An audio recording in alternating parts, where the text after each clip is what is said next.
राधे राधे, हरे कृष्णा। कैसे हो आप सभी लोग? आशा करती हूँ आप सभी परम मंगल में होगे, स्वस्थ होगे, अच्छे होगे। सावन का महीना आ गया। किस किस का फेवरेट महीना है? मेरे को ना ये चतुर्मास ही बहुत अच्छा लगता है। पहले सावन का महीना आता है जिसमें भोले बाबा की पूजा अर्चना वंदना करी जाती है। फिर भादो का महीना आता है जो कि मेरा ऑलमोस्ट फेवरेट महीना है। इसमें राधा अष्टमी आती है, इसमें मेरी लड्डू गोपाल का अवतरण दिवस आता है क्योंकि मैंने लड्डू गोपाल जो है वो जन्माष्टमी पर रखे थे। इसमें जन्माष्टमी आती है, इसमें बावन भगवान जी की जयंती आती है। भादो का महीना मुझे बहुत पसंद है, भगवान श्री कृष्ण जी की छठी बनाई जाती है, बहुत पसंद। उसके बाद अश्विन मास आता है जिसमें हम लोग बहुत सारी पूजा अर्चना वंदना करते हैं। उसके बाद कार्तिक मास आता है और कार्तिक का महीना तो ये समझ लीजिए भगवान श्री कृष्ण जी के चाहने वालों के लिए रामबाण होता है। लेकिन सबसे पहले बात कर लेते हैं श्रावण के महीने की। श्रावण का महीना भोले बाबा को समर्पित होता है। चतुर्मास श्रावण मास से ही प्रारंभ हो जाता है, अर्थात देव शनि एकादशी से ही सावन कहीं चतुर्मास प्रारंभ हो जाता है और कहीं कहीं पे पूर्णमासी के बाद चतुर्मास का प्रारंभ आ जाता है। श्रावण का जो महीना होता है उसको लघु चतुर्मास भी बोलते हैं। जो लोग चारों महीने चतुर्मास का नियम फॉलो नहीं कर सकते ना, वो श्रावण महीने में चतुर्मास का नियम है वो फॉलो कर सकते हैं। अब श्रावण के महीने में आते हैं सोमवार। इस बार ये हमारा परम सौभाग्य है कि इस बार हमें श्रावण मास में 5 सोमवार मिल रहे हैं। कितना ज्यादा अद्भुत संयोग है कि श्रावण का महीना सोमवार से ही प्रारंभ हो रहा है, अर्थात 22 तारीख को सोमवार है जब श्रावण का महीना प्रारंभ हो रहा है और 19 अगस्त को भी सोमवार है जब श्रावण का महीना खत्म हो रहा है। मतलब सोमवार से प्रारंभ होकर सोमवार पर ही सावन का महीना जो है वो खत्म हो रहा है। तो सोचिए कितना अद्भुत संयोग है। मेरी बेटी जाग जाग के देख लिया। आज मैं बात करने वाली हूँ सावन के पहले सोमवार में। अगर आप सावन के 16 सोमवार का व्रत प्रारंभ कर रहे हैं तब भी अभी से स्टार्ट कर सकते हैं सावन के सोमवार का व्रत। तो आपको 4 या 5 सोमवार का जो भी व्रत होता है उसका उद्यापन करने की आवश्यकता नहीं है। अगर आप सावन के सोमवार का व्रत स्टार्ट कर रहे हैं तो आपको कैसे करना है, क्या संकल्प लेना है, पहले सोमवार में क्या क्या चीजें आप खा सकते हैं, क्या क्या चीजें नहीं खा सकते, ये सारी जानकारी आज मैं आपको इस वीडियो के माध्यम से देने वाली हूँ। सबसे पहले श्रावण का पहला सोमवार 22 तारीख को है और 22 तारीख को ही सावन का महीना भी प्रारंभ हो रहा है। तो सबसे पहले आपको सुबह सुबह स्नान करना है और स्नान के पानी में आपको गंगा जल अवश्य डालना है। इस बात का ध्यान रखिए, स्नान के पानी में जब आप गंगा जल डालोगे ना तो श्रावण मास में गंगा जल का जो महत्व है ना वो बहुत ज्यादा बढ़ जाता है। जब भगवान ने विष का पान किया था तो भगवान मूर्छित अवस्था में जाने लगे थे। जब भगवान मूर्छित अवस्था में चले गए थे, आपने नीलकंठ में जाकर देखा होगा, भगवान की एक लेटी हुई मुद्रा है जिसमें भगवान ऐसे लेटे होंगे। तो देवताओं ने और सारे राक्षसों ने, देवताओं ने मिलकर वहां पे उनपे गंगा जल चढ़ाया था, उनपे दूध चढ़ाया था। तभी से भगवान को गंगा जल बहुत ज्यादा प्रिय होने लग गया। एक और कथा भी आती है, लेकिन ये कथा बहुत ज्यादा इंटरेस्टिंग कथा है क्योंकि ये मैंने नीलकंठ में जाकर देखी थी। तो क्योंकि इसके लिए एक नीलकंठ का मंदिर भी बना हुआ है, तो उसके लिए ही भगवान बहुत सारे कांवरिया जो होते हैं वो कांवड़ लेके आते हैं और भगवान की दूर दूर से कांवड़ लेके आते हैं, गंगा जल चढ़ाते हैं। तो आपको भी माँ गंगा को याद करते हुए पानी में गंगा जल डाल के स्नान करना है। उसके बाद जो महिलाएं हैं वो हरे रंग के वस्त्र पहनेंगे, जो पुरुष है वो सफेद रंग के वस्त्र पहनेंगे क्योंकि बहुत सारे पुरुष भी मेरी वीडियो देखते होंगे। महिला और पुरुष दोनों ही सोमवार का व्रत रख सकते हैं। ऐसा नहीं केवल कुंवारी कन्या ही सोमवार का व्रत रखेंगे, दोनों भोले बाबा जैसा पति मिल जाएगा, ऐसा कहीं भी नहीं है, ठीक है। हाँ, ऐसा होता है कि सोमवार का व्रत रखने से भोले बाबा प्रसन्न हो जाते हैं और आपकी शादी जल्दी हो जाती है। श्रावण मास में अगर हम हरे हरे रंग की चूड़ियां दान करते हैं, हरे हरे रंग की मेहंदी लगाते हैं तो ये बहुत चांसेस होता है कि भोले बाबा खुश हो जाते हैं। माता पार्वती को सिंदूर दान करते हैं, माता पार्वती को श्रृंगार का सामान दान करते हैं और भोले बाबा ना बहुत जल्दी प्रसन्न होने वाले हैं। तो भोले बाबा जी प्रसन्न हो जाते हैं और जब भोले बाबा प्रसन्न हो जाते हैं तो ये बहुत चांसेस होते हैं कि वो हमारी कोई भी मनोकामना बहुत बहुत बहुत जल्दी संपूर्ण करते हैं। तो अगर आप लोग श्रावण के सोमवार का व्रत रख रहे हो तो सबसे पहले सुबह सुबह गंगा जल डाल के आपको स्नान करना है। स्नान करने के बाद आपको हरे रंग की, महिलाओं के लिए हरे रंग के वस्त्र पहने, पुरुष सफेद रंग के आप लोग वस्त्र पहनिए। सफेद रंग के वस्त्र पहनने के बाद पहले आपको अपने घर के मंदिर में पूजा अर्चना वंदना करनी है और उसमें संकल्प लेना है कि मैं सावन के पूरे महीने का व्रत करने वाली हूँ, या मैं सावन के सोमवार का व्रत करने वाली हूँ, या मैं सावन के मंगलवार का व्रत करने वाली हूँ। केवल सोमवार का व्रत करने वाली हूँ तो वैसा संकल्प लेना है कि मैं सावन के सोमवार का व्रत करने वाली हूँ। अगर मंगला गौरी व्रत करने वाली हूँ तो आपको ये बोलना है कि मैं सोमवार के साथ साथ मंगलवार के मंगला गौरी का भी व्रत करने वाली हूँ।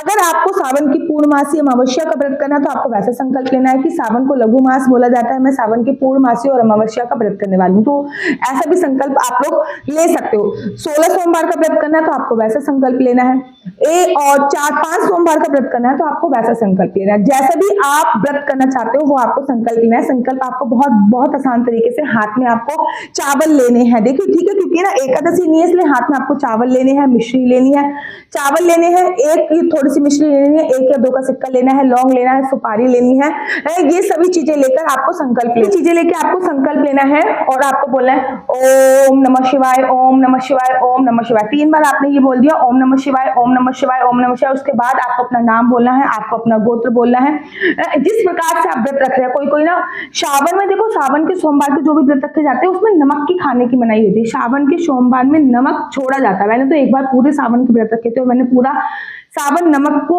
हाथ भी नहीं लगाया था। सावन के पूरे महीने के व्रत में भी नमक छोड़ा जाता है। कोई सावन के महीने में चप्पल छोड़ता है, कोई चावल छोड़ता है, कोई नमक छोड़ता है, कोई अन्न छोड़ता है, क्योंकि सावन को हम लोग बोलते हैं लघु चतुर्मास, ठीक है ना। तो ये छोटा चतुर्मास है। जो चतुर्मास में पूजा अर्चना करने पर फल मिलता है वो श्रावण के महीने में पूजा अर्चना करने पर मिल जाता है, इसलिए श्रावण का महीना बहुत ज्यादा इंपॉर्टेंट होता है।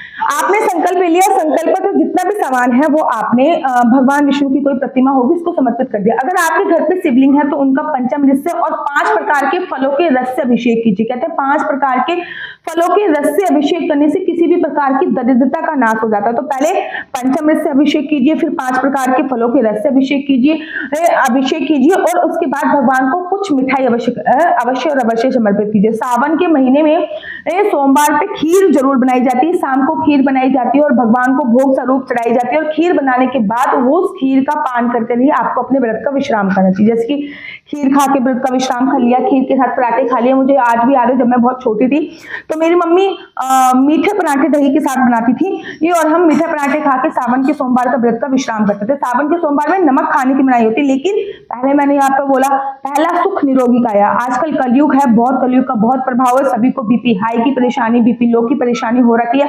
तो ऐसा ना हो कि आप शाम को मूर्छित होकर गिर जाओ। उससे पहले अगर आपका बीपी लो या हाई है तो थोड़े से नमक का सेवन आप कर सकते हो, ठीक है ना। सैंधा नमक का सेवन थोड़ा सा आप कर सकते हो। सावन के महीने में सुबह सुबह आपने भगवान की पूजा अर्चना बंद करी। अगर आप मंदिर जा सकते हो तो बहुत अच्छी बात है, लेकिन अगर आप मंदिर जा सकते हो तो बहुत ही अच्छी बात है। शिवलिंग की पूजा अभिषेक करके आ सकते हो, माता पार्वती का गठबंधन करके आ सकते हो भोले बाबा के साथ, जिससे आपका विवाह शीघ्र अतिशीघ्र होता है या विवाह में आ रही कोई भी बाधाएं खत्म हो जाती हैं। उसके बाद आपको अगर मंदिर जा सकते हो तो ये उपाय तक, अगर मंदिर नहीं जा सकते तो घर के गमले से थोड़ी सी मिट्टी निकाल लीजिए, एक शिवलिंग का निर्माण कर लीजिए, ठीक है ना, जिसको कहते हैं पार्थिव शिवलिंग। एक शिवलिंग का निर्माण कर लीजिए, उसमें आपको उसमें पूजा अर्चना बंदा करना, मतलब 1 चम्मच में थोड़ा सा शहद ले लीजिए, दूध ले लीजिए, गंगा जल ले लीजिए, वो अभिषेक भगवान भोले बाबा पर कीजिए। ऐसे ही करके पूरे पंचामृत से अभिषेक करना है, 5 प्रकार के फलों से अभिषेक करना है, 5 प्रकार के फल उनको समर्पित करने हैं, कुछ मिष्ठान उनको समर्पित करना है, ऐसा करना है। और उसके बाद एक माता गौरी भी बनानी है वहीं पे, और उससे माता गौरी के साथ भोले बाबा का